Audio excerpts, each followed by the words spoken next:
What is going on, everybody? Welcome to Recover Out Loud, brought to you by the Antisocial Network. This morning, we have a really awesome guest, somebody that's kind of out of the spectrum of what we do, but fits in kind of perfectly here. We got Mandi Counters. How you doing, Mandi? I'm good. How are you?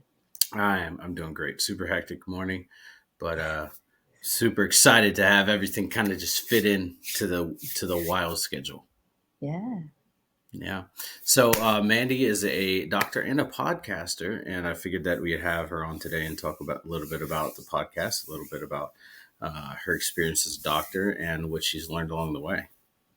Mhm. And Mandi, would you like to give a formal introduction of yourself? Sure. So I am mom of three boys, and I have a bonus daughter as well now, but have been in healthcare for about 24 years, the last 11 or so as a nurse practitioner, always in neurology. So there's a fine line between mental health and the brain health structurally. And I try to stay on the brain side of it, but the mental health comes in all the time as well. So I do have my own personal struggles with it as well that we'll get into today, I'm sure as well. Absolutely, absolutely.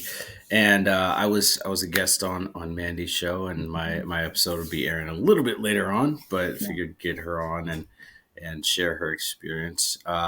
So Mandi, you're from the Twin Cities, Minnesota, yeah? Yeah. Yeah. Frozen Ah, tundra right now. yeah. How Yeah. much We just keep snow? getting more and more snow. How much snow do you guys have so far? Oh gosh, we've gotten, I don't even know how many feet we've gotten. It's been one of the snowiest years since I've been a kid. So it's insane. That is wild. And as most of my my followers would know, I just moved from Alaska. I was there for almost 5 years, and I'm not, and I grew up in Erie, Pennsylvania, and so I'm used to the snow, but I don't like Yeah. I'm kind of over it, to be honest. it. Yeah, nah, I'm over the snow too. I'm Mhm. excited. I live in a state that doesn't snow too much, and when it snows, everything shuts down. So that's Yeah. cool. Yep. That's cool. It's good Yep. for us. Um, Yeah. but all right, Mandi, let's get into it. What led you to want to be a doctor? So it's kind of funny. When I was a little girl, I wanted to either be a teacher or a nurse, and have gotten to be both in my lifetime as an adult. And it's been so much fun to be able to do the things that I dreamed about. I was a nursing instructor for a while. And then working as a nurse practitioner, I do pretty much the same things as a doctor. My patients always call me doctor. But I sometimes try to correct them. And I'm like, I'm a nurse practitioner, but it's almost a little bit better. No offense to Mhm. doctors, but you get to spend more time with me. I get to see things on a bigger picture. And I had a really good close friend growing up in our church who she was a nurse, and I looked up to her completely. She was a great role model, a great leader in our church, and I thought, I want to be like that someday. And then got into neurology because I absolutely loved dealing with the patients that we had that were neurological patients. And then my mom actually had a stroke when I was early in my career as a nurse. And so then that got me really interested even more so in stroke. And that's kind of where I've been for most of my practice was stroke and then general neurology as well. Oh wow, wow, Mhm.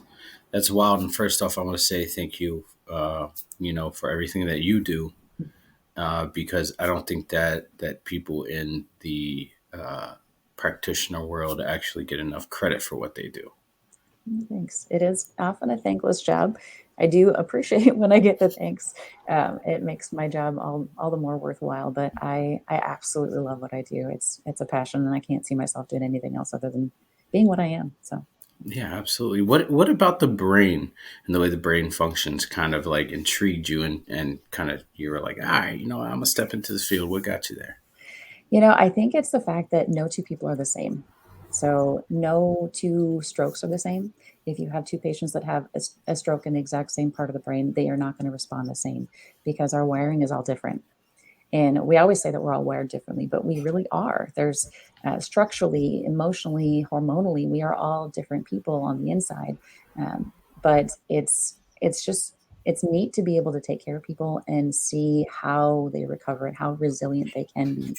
And I think it's the fact that the brain is still that one final frontier that we don't know everything about yet. Hmm. There's still being research done on all the time. We're always learning. Gosh, brain health is not what it was 24 years ago when I started working in healthcare. We Mhm. know so much more, and we know that people are resilient and can recover from things that we used to think they couldn't. So it's a lot of it is a matter of mindset. Do you believe you Mhm. can, or do you believe you can't? And there's a quote by Henry Ford that I absolutely love. It's if you believe you can or you believe you can't, you're right. And it's exactly true. When I get my office set up, that is a quote that I want to put on the back of my wall. I absolutely love that quote because that quote defines human resiliency. If you Mhm, believe you can, you can. If you can't, mhm. you won't. Yeah, it's a And self-fulfilling prophecy. So, absolutely, 100%. I believe in that wholeheartedly. Because the power of your words is pretty much the driving force behind anything we do. mhm, So absolutely. yeah.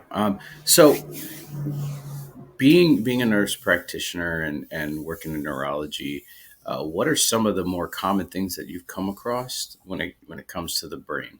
Yeah, so probably the most common ones would be strokes and migraines, and so those are two of the things that I've been kind of very passionate about in my practice. But a lot of times we actually see people who have what we call a psychogenic illness, meaning they have a mental health issue that has been unaddressed, and that can lead to physical symptoms in their body. So a lot of what I see are patients coming in and they've been frustrated because they've gone to provider after provider and they're not getting answers because everything's coming back normal. There's not a structural problem in their body. It's a hormonal imbalance. It's a mental health issue, really, causing physical symptoms. Mm. And that happens so much more commonly than we would think.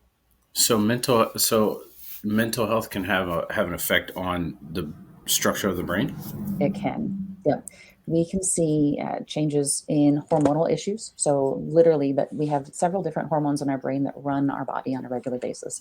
They tell us how to move appropriately, they tell us how to feel things, they interpret information from the rest of our body. And Mhm. if those get disrupted because of mental illness, we actually see physical symptoms. People can have seizures because of it. And it's not a Mhm. structural problem causing it, it's this emotional problem that's causing it. And they have sleep issues, which can lead to high blood pressure, cholesterol issues. It can actually lead to diabetes when you have hormones messed up in your brain.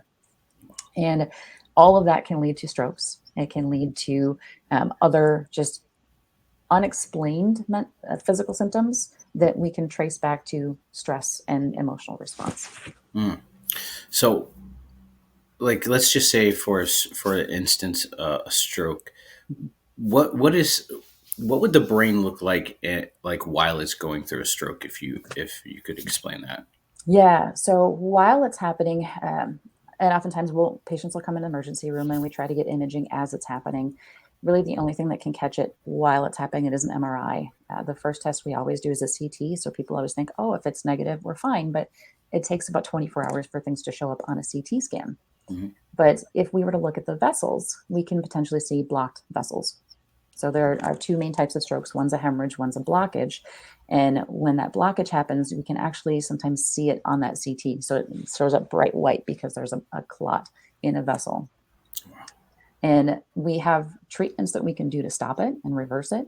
And then those changes go away and the symptoms go away. And a person can, I've seen people get completely 100% back to their normal self Wow, if we stop that's it in time. Yeah.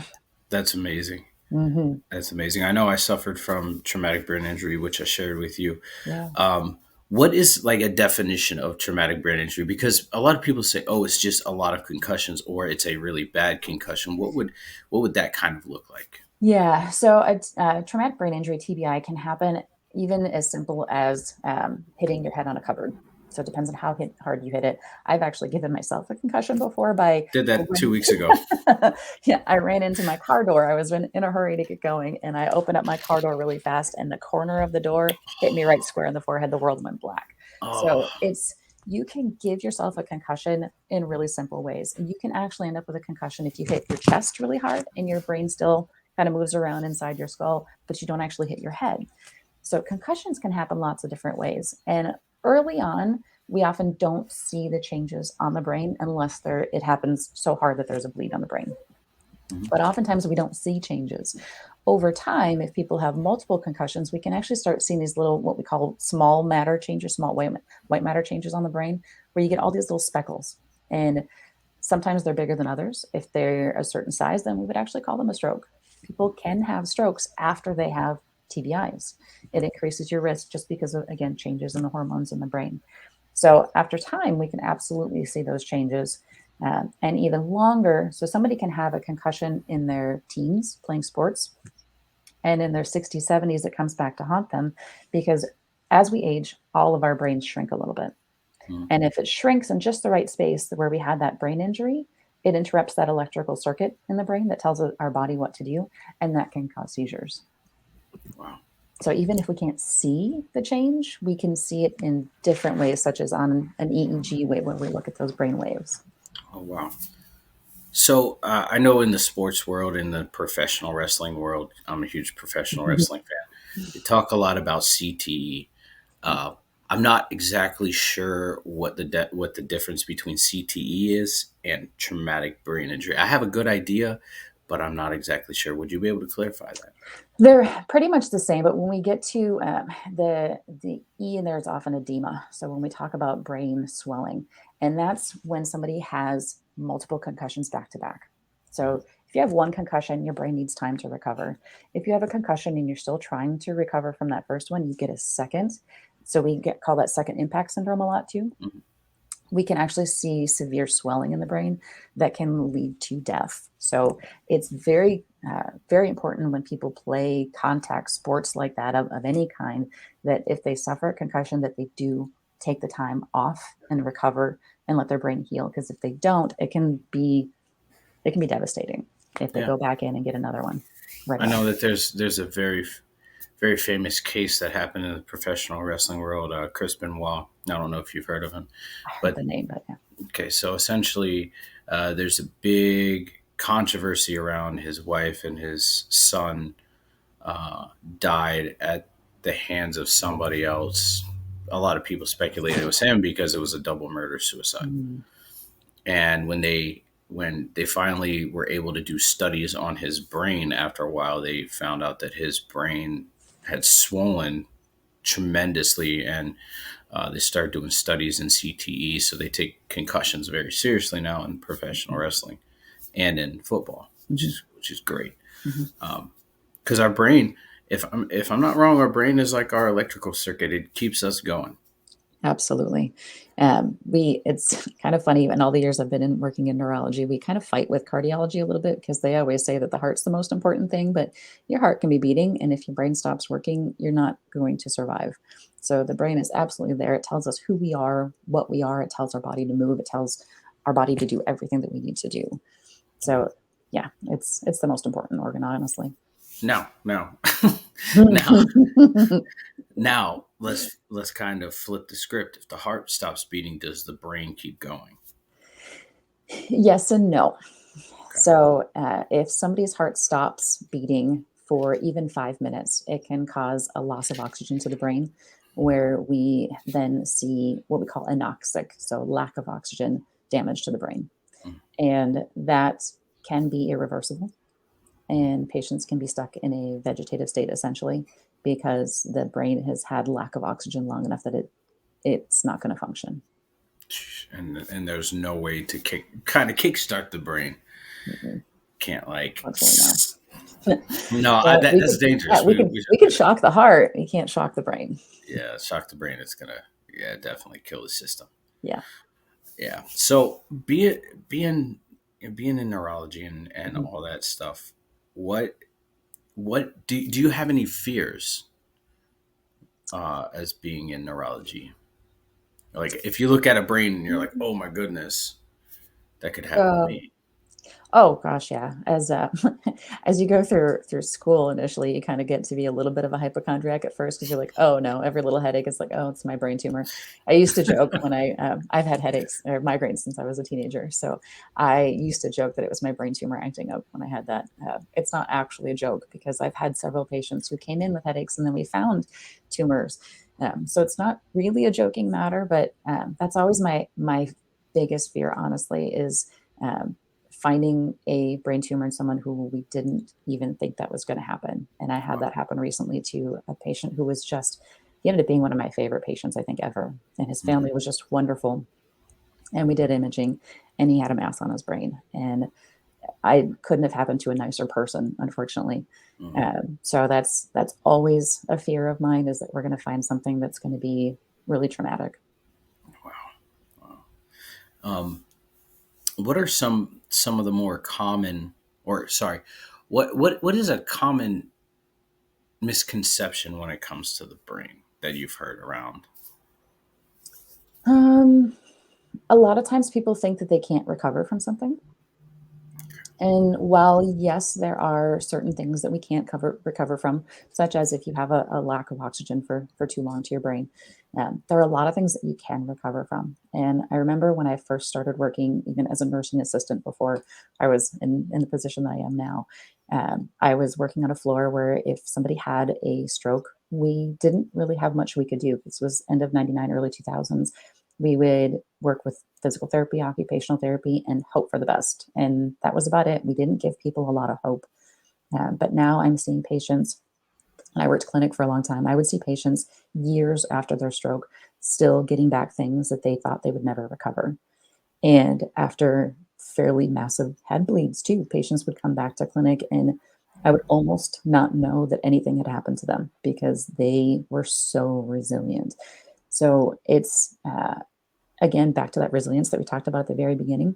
Mhm. The more you want to get better, the more you will get better. The more you work with therapy and work really hard, the better you'll get. And it's not to say that you will get back to 100% of what you were before, but you learn a new appreciation for what you have. And even if you have some symptoms left over from whatever injury you had on the brain, you can live a really good, happy life. And just sometimes maybe in different ways. Yeah, I know. I know. When I was recovering from my brain injuries, one of the many that I've had, after I came out of it, I gained a new appreciation for everything I had because, and I lived my life, and I actually still live my life a little bit more carefully than I would do. Mhm. Uh, I know that I can't jump on a BMX bike and go hit some ramps because that's not smart. Right. Um, and at my age of 35, I mean, I know I'm only 35, but I've done so much in my life already that I think I'm okay to play it safe. A little bit of harm reduction there.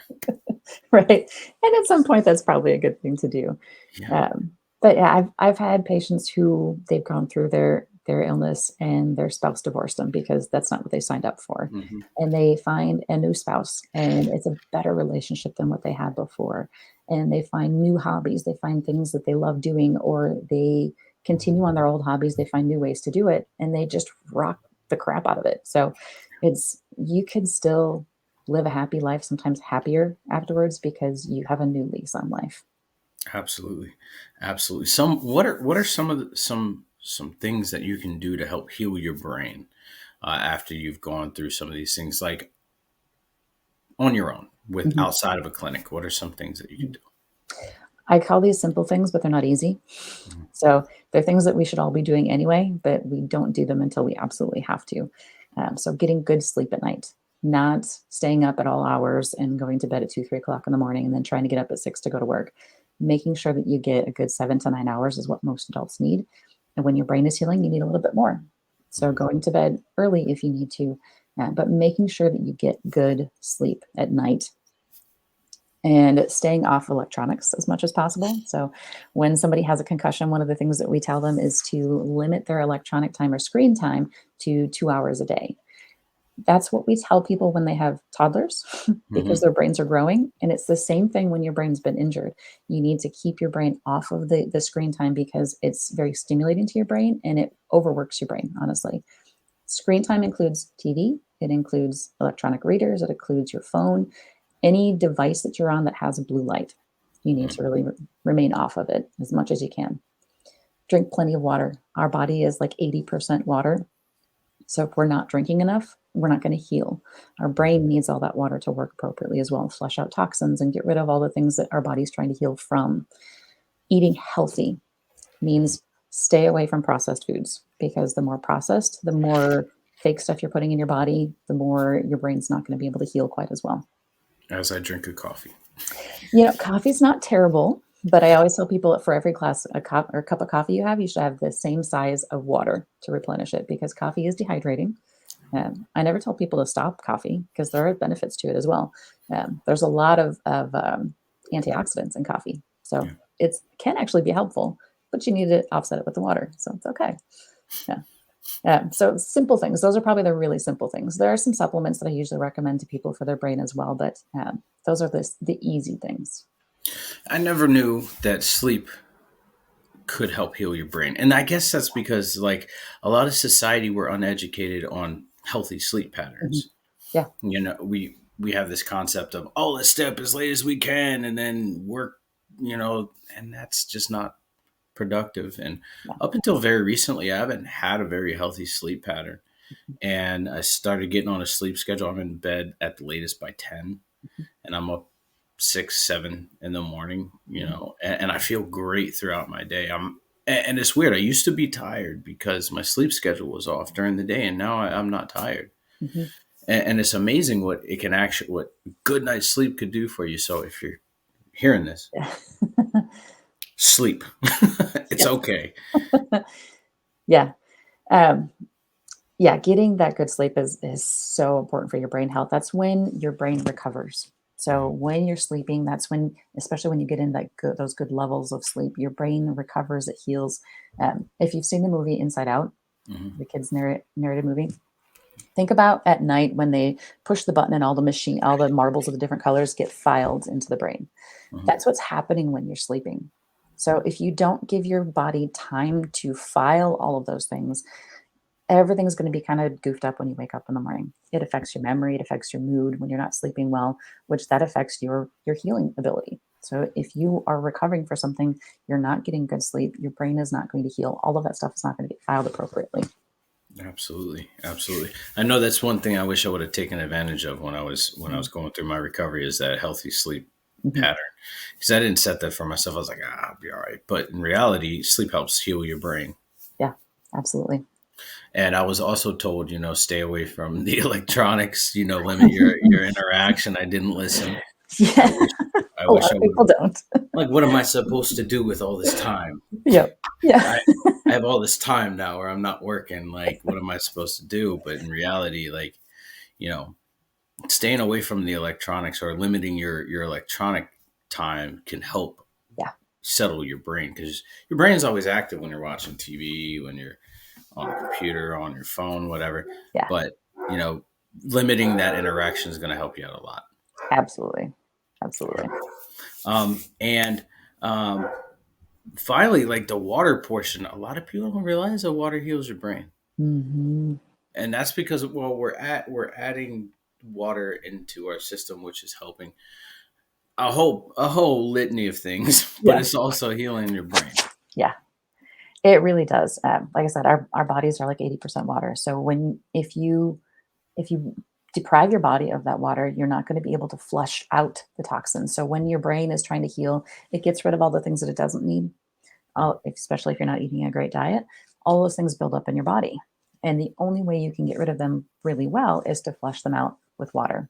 So making sure you get enough water, stay hydrated. Your brain needs that to stay plump and healthy. And if you think of what happens to a raisin when you or a grape, sorry, when you leave it out in the sun, it dries up, it shrivels, and it looks like a raisin, right? Yeah, So you're losing all of that and it concentrates everything and you're going to lose some of the vibrancy of that. And in order to keep your brain vibrant, you need that water to keep it healthy and keep it fed essentially. absolutely, absolutely. Now, um, going into what we go into on this show, mental health. Yeah. Um, what are some of the mental health crises that you've been through, and how'd you handle those? So mine started early on. When I was a teenager, I got bullied a lot. I lived out in the country. We lived on a farm. We weren't really didn't have a lot of money, so I wore hand-me-downs all the time. I've been wearing glasses since I was about 18 months old. They got really thick for a while when I was a kid. Had surgery as an adult, but I'm back in glasses again. So I was a nerd. I was kind of a bit of an outcast, and I was bullied a lot to the point where I had death threats. They had people calling in our house in the middle of the night, wanting to kill me. And so when you're 13, 14 years old, you kind of think that, well, if somebody else wants to kill me, maybe I should do that myself. And I had those thoughts go through my head at one point. And I don't think my family entirely knows, but I started cutting for a while Mm. because I didn't, I wanted to feel something that I did myself, not what other people did to me. Yeah. And it took a long time to admit to those things. I didn't tell anybody until I was an adult because then after I stopped doing it, I was ashamed of it. Didn't want to talk to anybody, didn't tell anybody what was going on. I didn't even tell my friends. They didn't know what was going on either. I just wore long sleeves and long pants to cover it up. I now have the scars that I would love to get probably tattoos over at some point, but it's part of who I was at that point. I finally switched schools and made new friends, Mm. and life was completely different. But you don't think about how those issues that affect you when you're a child and an early teenager will come back to haunt you later. I had all the confidence in the world as a child, and once that hit, I became a perfectionist, and I was always trying to seek love from somewhere because I didn't get it from the people around me at the time, and ended up being pregnant at 17. Mm. So senior year in high school, had a child, and that was a whole nother thing.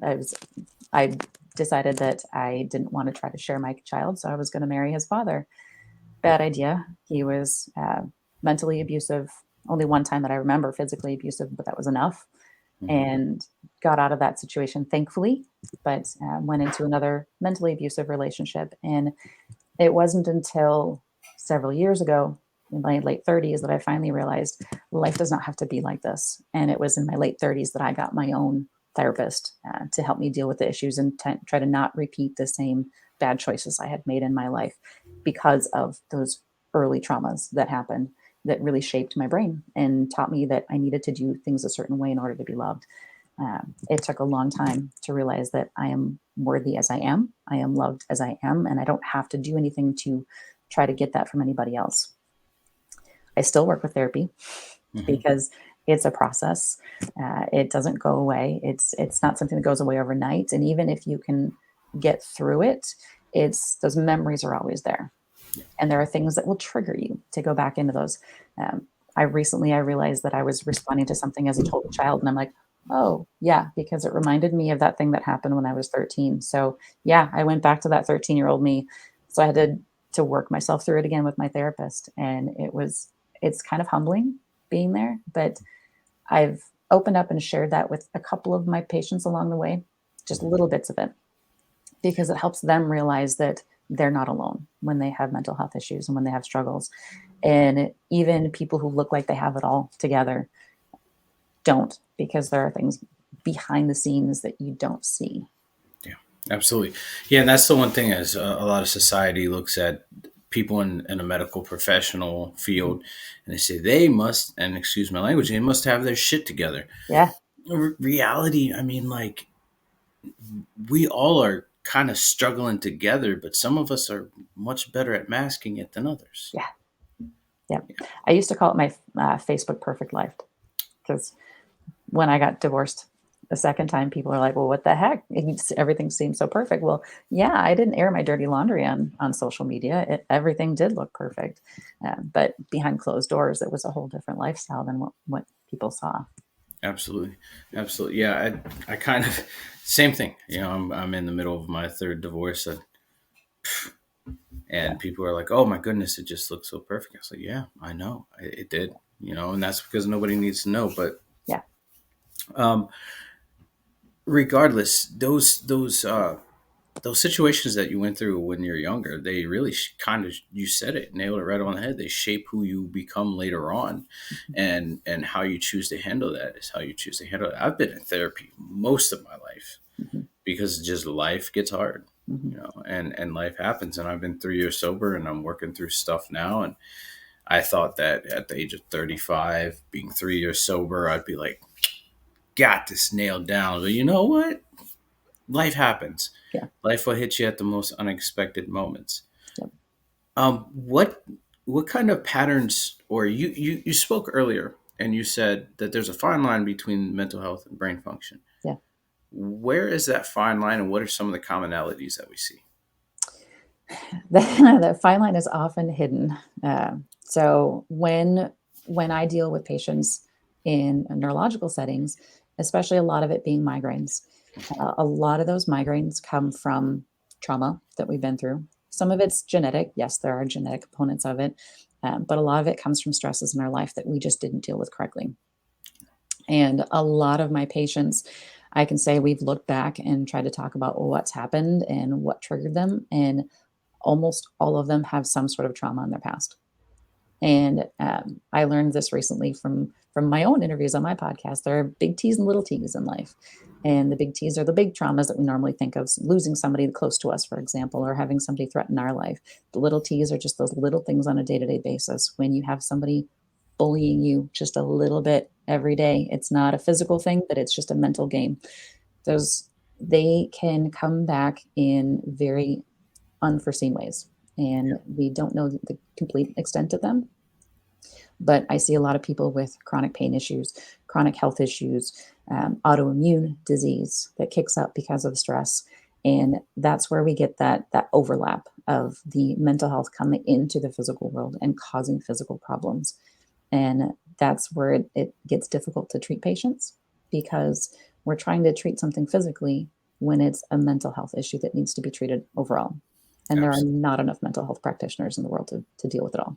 No, absolutely not. Have you read the book The Body Takes a Toll? I have not. Okay, so pretty much it's an author. I don't remember who it is. I'd have to look it up. Mhm, But this author talks about how every emotion, and every feeling is played out in the body, mhm, right? And this is something I didn't know because I'm a peer sports specialist. We kind of talk about this a lot. mhm, One of the things that I didn't know is that, and it's so common, mhm, stress shows up in your mhm, neck.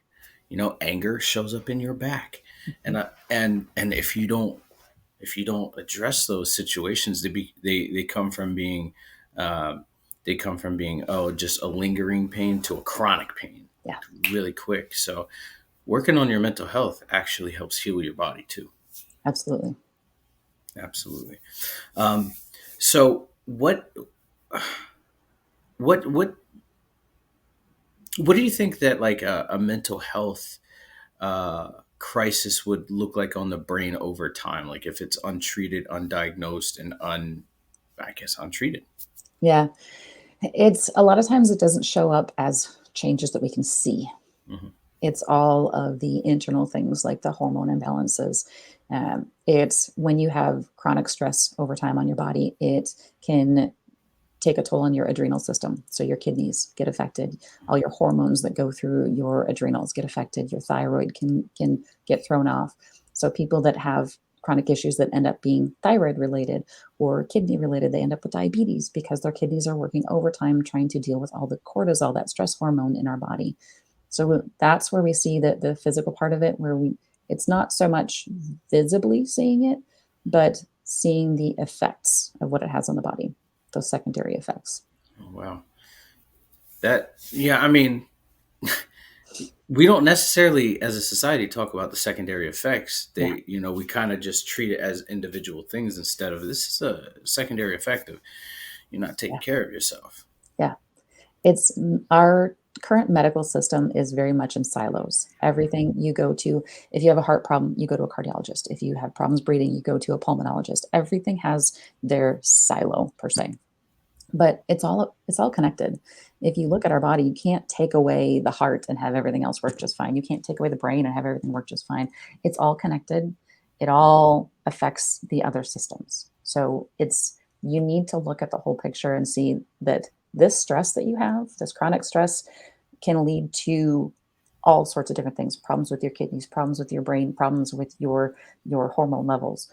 All of these things are connected. So when you have mental illness and it's causing stress on your body, it's not just the mental illness. It's everything else that goes along with it. Absolutely, absolutely. It's something crazy, and this is Mhm. kind of outside. I didn't know that the nurse for the eye Mhm. kind of come up and then cross up top, and then Yeah. and Goes then back and then go then. go back here, Yep. right? Because I was getting headaches back here in the muscles, and every time that my muscle would tense up in the back of my head, I would see waves or spots or even go blind. And I'm like, what is happening? Yep. And somebody actually, one of my doctors showed me a diagram of the way that the nerves run through the eyes, and I'm like, wow, this is madness. Yeah. Yeah. It's really cool how, honestly, when you think about it, to see how everything is connected. And again, I think that's why I like the brain so much, because it's the wiring is so cool, and just thinking about how everything functions from the brain, it's fascinating. I Absolutely, know. Mhm. absolutely. So, what what are some pointers that that you would give to people to continue to take care of their brain, to continue, over time, not just getting healed up, but over time taking care of the brain? Mhm. I think the first thing I would say is to give yourself some grace. We all are overcritical of ourselves. And I've heard it said several times recently that think about what you would say if that was a friend of yours. If your friend was telling you that they had problems with their mental health and mental illness, would you tell them to just suck it up and get over it, and say bad things to them? No, you would give them grace. You would tell them to take care of themselves. So you need to do that for yourself, because we are all our own worst critics, and we're all very hard on ourselves. Whether you're a perfectionist or not, we try to do everything right, and we don't want to admit to anything that might show signs of weakness. And people don't ask for help because they think it's a sign of weakness, but it's actually a sign of strength, because you know that you need help, and you know you need to take care of yourself. So, first off, give yourself grace and know that you are not alone.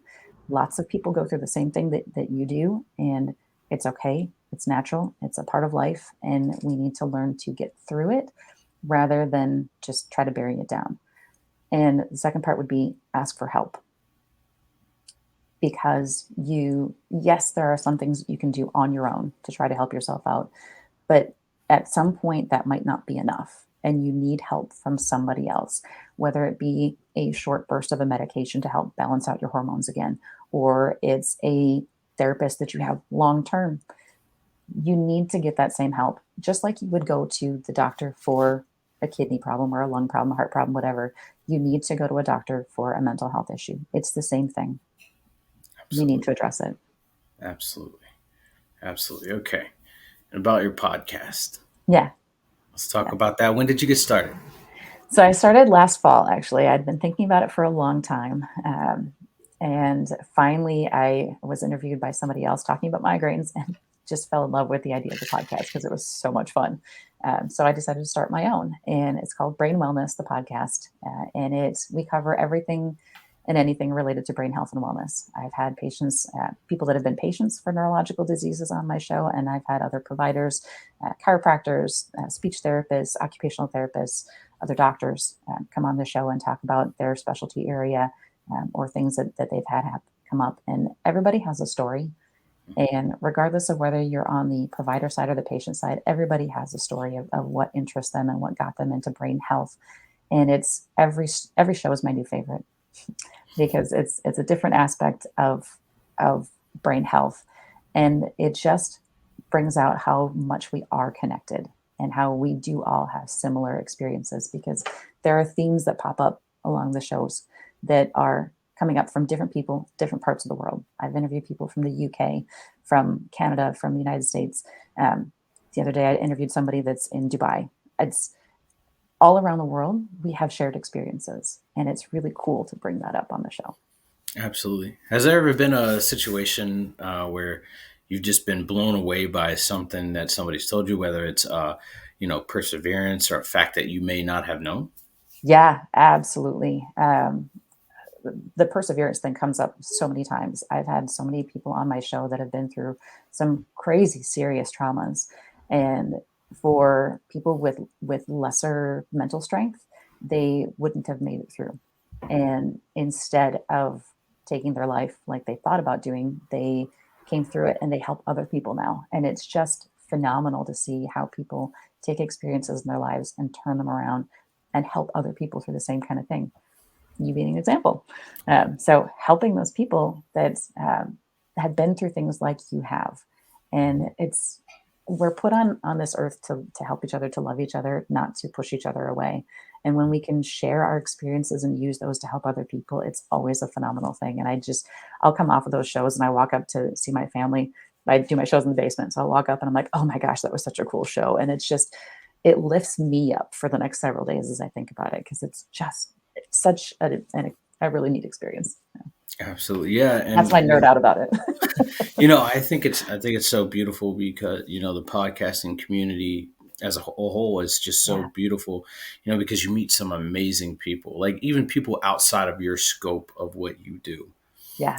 I got interviewed by a guy that does just a shit talking show, right? Yeah. And that was my first exposure to podcasting. I was like, oh my goodness, Yeah. I love this. And now, like, diving deep into the podcasting community, I've met so many different people, whether it's, people that I've known for a long time that I just didn't know about their recovery Mhm. process, or that they even were addicted to anything, Yeah. to to hypnotherapists, to just, you name it. And it's just, it's wild, the amount of people that you'll meet in the podcasting community that are just like, wow, Yeah.